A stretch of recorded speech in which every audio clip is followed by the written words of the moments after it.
By the power of zombie takeout, I have the power! Scott? Wrong movie. Really?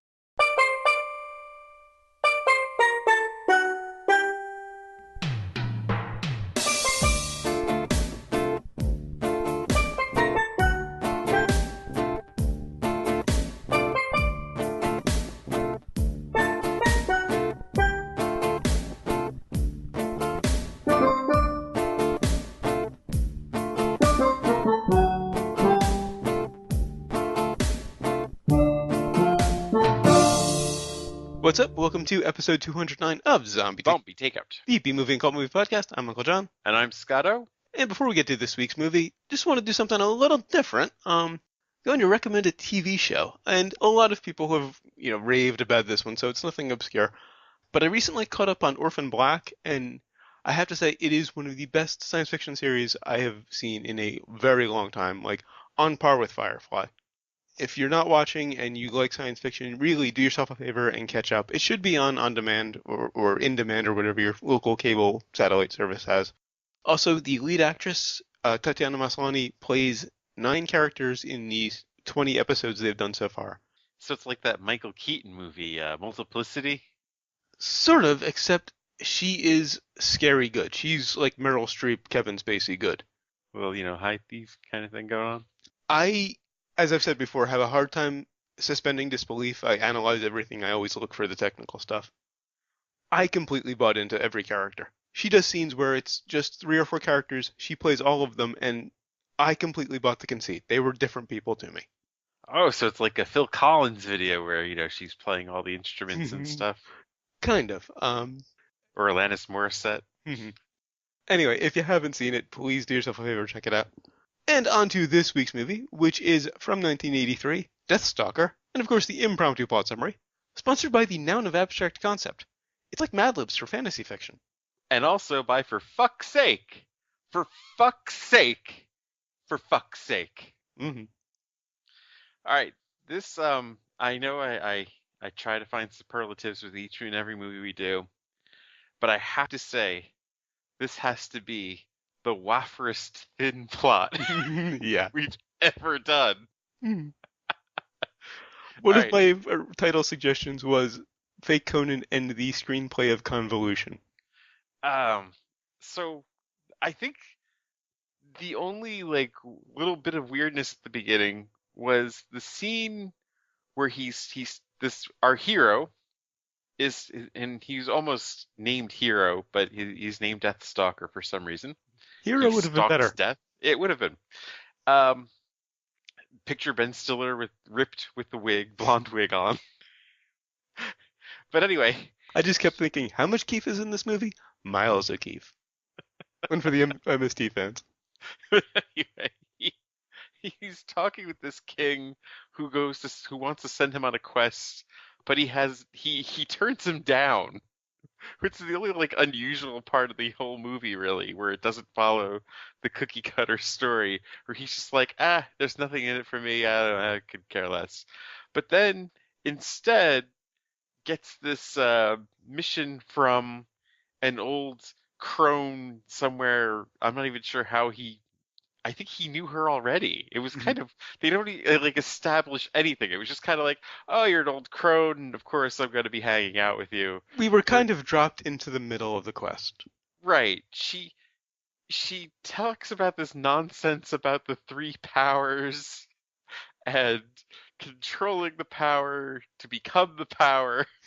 It's kind of like a Jackie Mason bit. Yeah. I don't know what the hell it was. So... And he didn't even have a sword to lift up at that point. Right, he didn't even have the sword, which was the first power.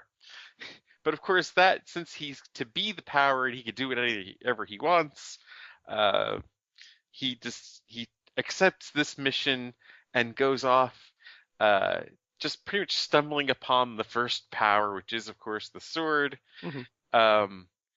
gets turned into a child for some reason for a minute. Probably some producers or backers kid Uh-huh. that they wanted to work into the film somehow. That's the real life reason. The conceit was there was a thief who had been caught in the cave and turned into an imp 30 years ago, and he needed a child who was not a child to lead him out. And Right. They've somehow got the sword turned him into a child so he could lead the imp out, who then turned into a guy who was a thief. right. Like I said, some backer or producer had a kid who they wanted them to be in a movie, and so that's what happened pretty much. It was pretty obvious. And I'm slightly ashamed that I actually remember that bit of lore. Well, yeah, there's so many convoluted things to remember from this. But that's his first companion is this old person who was a warrior at one point and is now pretty much just professional comic relief. Yeah, I don't think he was actually a thief. The Wikipedia description summary calls him a thief. That's where I pulled that from. I don't know if he actually says it in the movie. Well, yeah, he kind of plays that part where he looks like the thief. Mm, He doesn't wear armor, doesn't really yeah. have weapons, just kind of falls into a pool Mhm. and gets laughed at. And speaking Literally, of armor, that's it. Yes, his next companion, chose to ride with the top down, shall we say? he has belly armor. Like a belly shirt, but armor. Oh, that dude. Midriff exposing armor. I was thinking Oh of yeah, he chose to ride with the top down, yes. just the one who rides at the top down, but that's right. He gets another companion before her, um, and I'm not sure what he was supposed to be or anything. He was the bad guy's henchman, I guess, and they pretty much knew he was the henchman, but Yeah, it was confusing.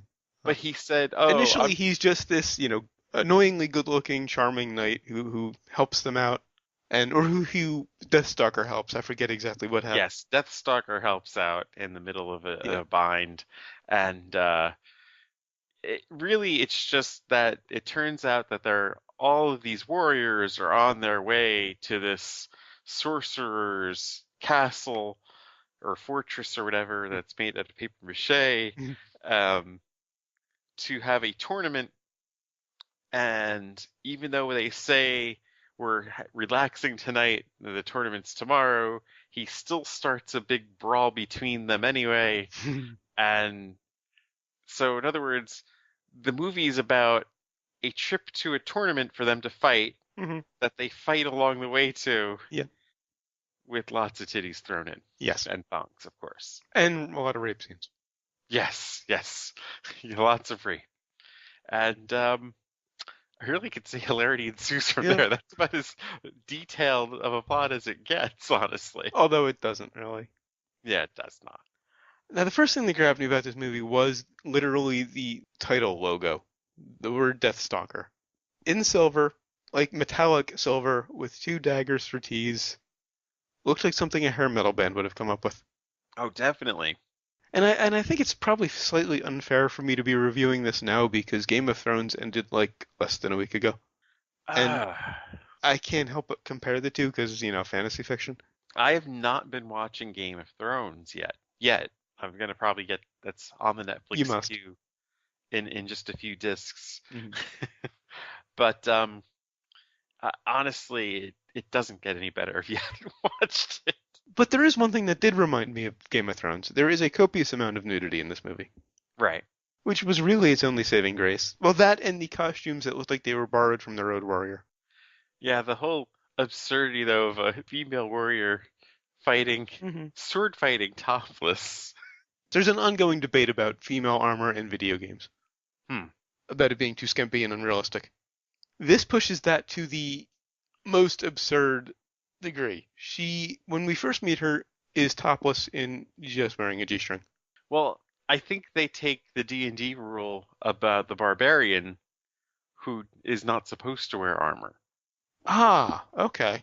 I think Howard Cohen, the guy who wrote this, had to have played Dungeons and Dragons Well, some. yeah, there's a lot of influence, obviously. Well, it's fantasy fiction. You're either going to rip off Tolkien or D&D. Like, but there were just things that he knew that you would only know if you've played, you know? And that was just one of them. I Yeah. mean, the barbarian should not wear armor. But she was the barbarian? She was one of them, yeah. Stalker Okay. was the other. Not sure he didn't wear armor either. Yeah. I will say the fight scenes were better choreographed than I was expecting. They weren't well choreographed, but I was expecting, Zatoichi level. They actually did put some time into the choreography. And they actually had some horseback riding there too, huh? And there was a noticeable lack of dialogue in the beginning. Well, Normally that would be merciful in a movie like this. In this case, it just made it awkward. yeah. And you mentioned the sets in the castle. We're not simply saying they look like paper mache because they were. They literally look like paper mache. Oh yeah. Forbidden Zone had more realistic looking sets. I would say this made Hawk the Slayer look like Pulp Fiction. Absolutely. But you know what? As bad as we are saying this is, Mhm. this was still more believable than Highlander 2. Yeah, yeah. His first rape, Uh, when he saves the woman from being raped, and it's more consensual because of course he breaks her free at least mm. before attempting to rape her. Um, that was more realistic than them fucking in the alley. True, true. Or at least not as sudden and random. Right. And I have to give it a little credit because the creature designs were interesting. They weren't well done, but they were interesting. The execution wasn't great, but the designs were interesting.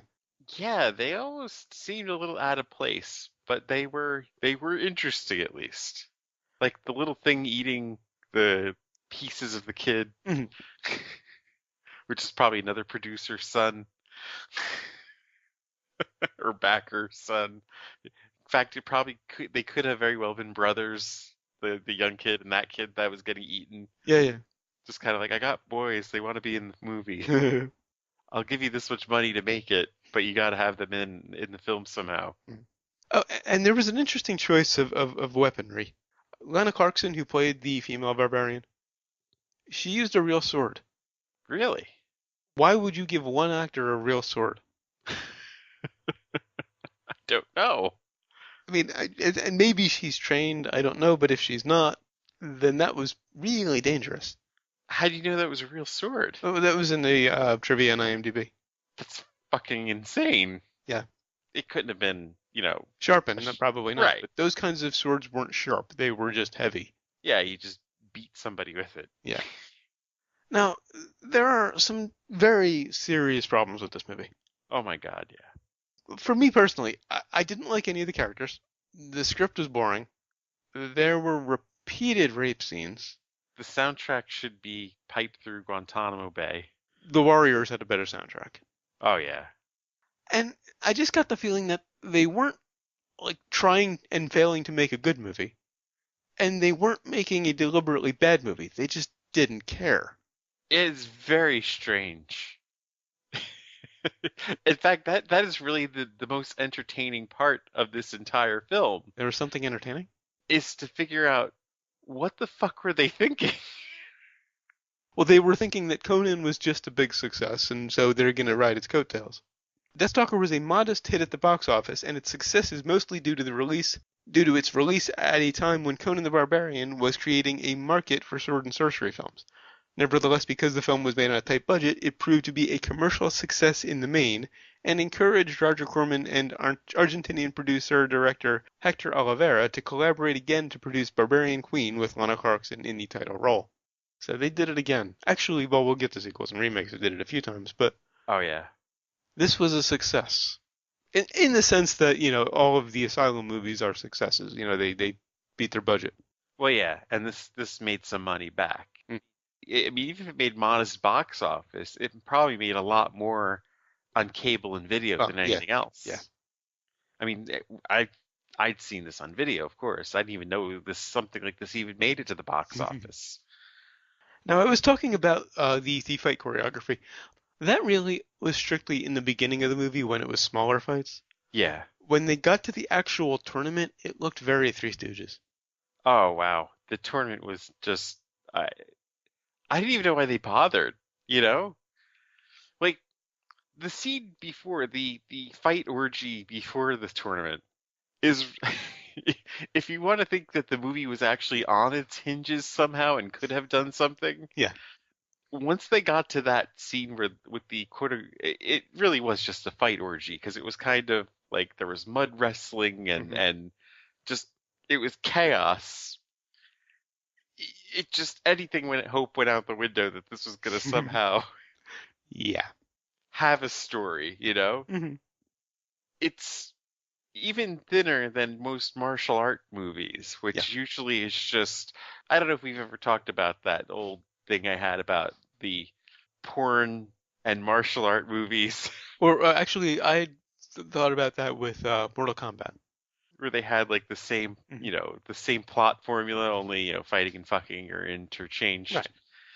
Well, of course, this one went one upped it and Fighting and combined them fucking at the same both. time, yes. Yes. And the fight between Deathstalker and the belly shirt knight, was it just me or did it look like a pro wrestling match?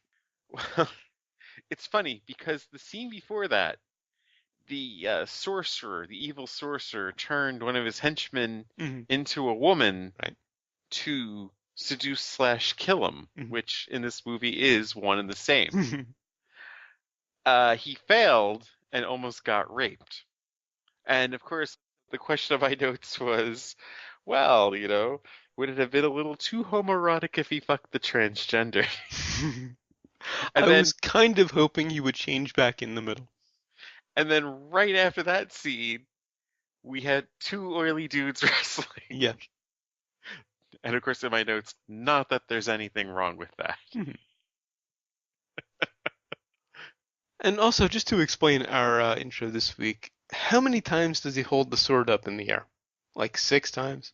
Oh, and that wig that they had him, or whatever they did Yeah. with his hair. Like page boy style blonde wig, holding the sword up in the air. I would give it a 5 if he once said by the power of Grayskull. And if any motherfucker actually says the hair was for historical accuracy or authenticity, look at the title of the show. Yeah. They would not have been wearing thongs. No. No elastic. That's true. Alright, I'm done with my notes. Uh, let's see. Uh, I'd say I did have one little thing that I found the most enjoyable about this. Okay. I love the look on the villain's face when he was thwarted, when he did this crazy, terrible special effect spell that, of course, just had no effect on Hmm. Deathstalker Right. because he had the powers. Hmm. He gets this look on his face of, and you can clearly see the expression on his face of, oh, that should have done more. Yeah. The villain, I have to admit, was moderately enjoyable. I almost fell out of my damn chair with just this whole anticlimactic, I'm going to cast this spell, and it's the big confrontation between good and evil. And, it just pretty much fizzles. Hmm. And he has this look on his face of, oh, hmm, that, yeah, should have done more. But that's pretty much the sum up the movie. Yeah, that should have done more, exactly. I kept expecting to see Graham Chapman come out and say, "What an eccentric performance!" Or this is getting entirely too silly. Alright, on to sequels and remakes.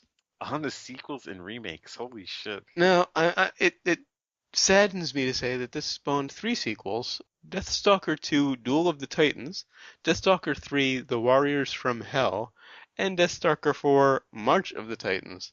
Now I've seen the second one, I believe. I don't know if I've seen the third one Why? because we just watched these. It was on TV. We just would rent, these movies. Oh, okay. And honestly, considering we were, moderately amused by this movie back then. Hmm. I believe Deathstalker 2 was on our list of one of the worst movies we've ever seen. Oh God. Now we thought The Navigator was for a Uh-huh. while, Oh but yeah, of yeah. course when we saw that again, because You just weren't old enough for it. we were expecting Mhm. something like akin to Deathstalker when we rented The Okay, Navigator. right, right. But if I remember right, the second one, and we were going to have to do it because I tell you, if this held up as a bad movie, the second one has this shrill woman who yells "stalker" throughout half the film. I almost tapped that on this one, man. Ah, this was kind of like Conan meets the Room, though. But anyway, we'll have to. So yeah, the I am very curious to see the other ones to see how Uh-huh. they hold up All right, on the brains. on the brains. Wait a minute, if we should this be remade? No, never. Like burn the script. There wasn't a script. Who are you kidding? Fair enough. There obviously was not a script. It was a very cobbled together. They're gonna go fight on their way to fight at the tournament. That's it. That's really the entire film. Pull a Thanksgiving 2 and destroy every copy, including the digital ones. All right. On the So yeah, brains. on to braids. Now, this had a couple of redeeming factors, a lot of nudity, and I did enjoy the villain. But the sheer idiocy of all of it and the repeated rape scenes, just, I gotta give it a 0. A 0, even though it had a decent villain, and It was painful. I thought it was so bad it was good, kind of. I mean, it definitely pulls that off, where it's what Asylum aspires to do. Wow. There were, of course, people that did not care. Hmm. There were people who believed that this was going to make their career. Hmm. And then they were very obvious, I want my kid in this movie. Yeah. And they didn't get meta about it either. They still tried to play it along as an honest to goodness movie. But yes, I would definitely recommend seeing it because it's just one of those where, yeah. You're going for? Yeah, I'm going for it. It's maybe our biggest split so far. All right, what have we learned? Wow, I learned a lot from this movie. I learned when you unite the powers, you'll be the power, and you can do anything, even make inexplicable sequels. I also learned that you can use saving throws for birth control. Hmm. And if you're going to hang out with Phil Spector, you should wear Kevlar and lots of it. Yes. And I learned that sometimes copious amounts of nudity just aren't enough. And I should have learned that from Showgirls, but this one really hit the lesson home. Alright, so until next week when we'll be reviewing Blue Velvet, go to zombietakeout.com, check out the album art, the episode description, of course the episode itself, which you're already listening to, links to find us on Facebook, Twitter, Google+, and YouTube, links to subscribe via RSS and iTunes. Please leave us a rating and a review on iTunes, we'd really appreciate it. You'll also find the movie list, every movie we've done so far, and every movie we're going to review, up through 217, I believe, now.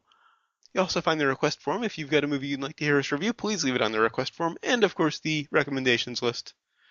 I can't believe you wanted to put it on the rec list.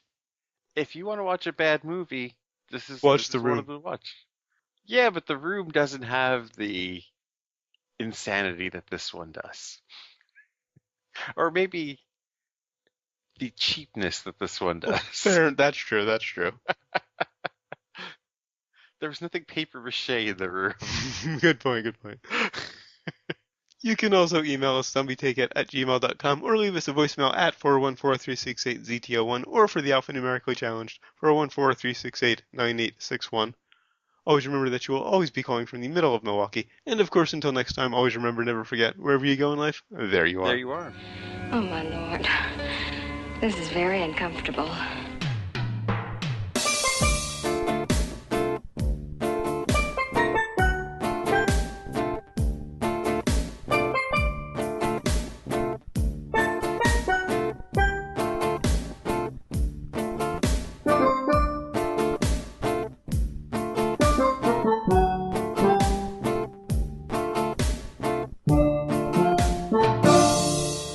By the power of Grayskull, No? I have the power! Wasn't it by the power of zombie takeout? Oh. We're gonna play it as if it's a normal zombie takeout intro, just a rum Oh. movie. Okay. What's up? What's up? Welcome to episode 209 of Zombie Takeout, Zombie takeout. DP Movie and Cult Movie Podcast. I'm Uncle John. And I'm Scotto. Move your mic back. Yeah, I know. Want to take that again? That's going to be a great outtake. Oh yeah. I'm going to move the microphone away from my face. Let's just take that in beginning again. Could you move it back, please, so we can hear you? All right, ready?